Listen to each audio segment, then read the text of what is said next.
Hello, my name is Laurie Berke, and I'm a principal with TABB Group. And I have with me here today Alison Crosthwait, who is Director of Research for ITG Canada. Welcome, Alison. Thank you, Laurie. So you're putting out your quarterly report shortly, and I know one of the things that you've been looking into is what has happened to block liquidity in Canada. We've just put out a report in the States of how difficult it is for the buy side to find block liquidity these days. So tell us a little bit about what's happening in Canada. Well, the story is quite similar in Canada. We've seen over the past couple of years a significant drop-off in block liquidity as the market moves to a more fragmented state of being. And we're going to do a quarterly update. What I expect to see is a continued prevalence of blocks of about 14% in Canada. And that would be down from what historically? 35% 3 or 4 years ago. And this is because of the proliferation of alternative trading venues and ATSs? Partially. There's a number of reasons for it. One is the increased fragmentation of the Canadian market, not just by venue, but by breadth of holder.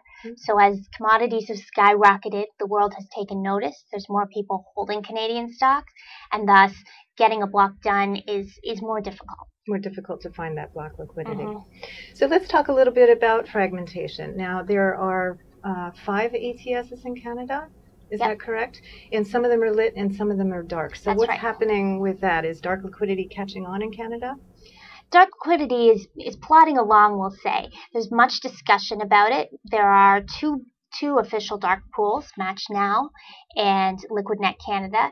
And then there are a variety of hidden order types and icebergs and forms of hybrid liquidity. On the other ATSs? On the other ATSs, Do people use that capability? Icebergs are heavily used. An iceberg is when you have to show a little bit, maybe 100 or 500 shares of your order, so it's a hybrid of light and dark.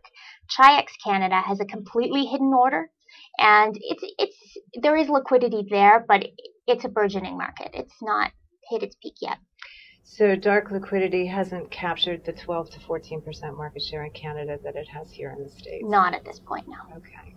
So now with fragmentation, with alternative venues, I understand high-frequency trading has come to Canada.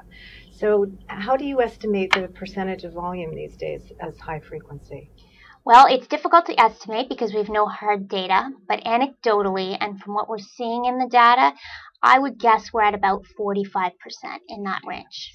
That happened quickly. It happened quickly. They entered in November of 2008. The TSX started their electronic liquidity provider program.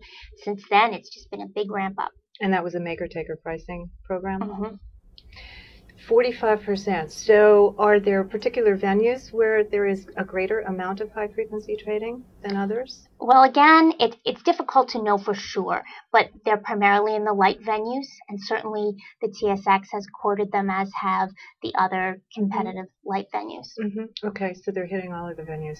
So in your research, have you seen any measurable impact on trading costs or bid-offer spreads or anything like that directly related to the presence of high frequency?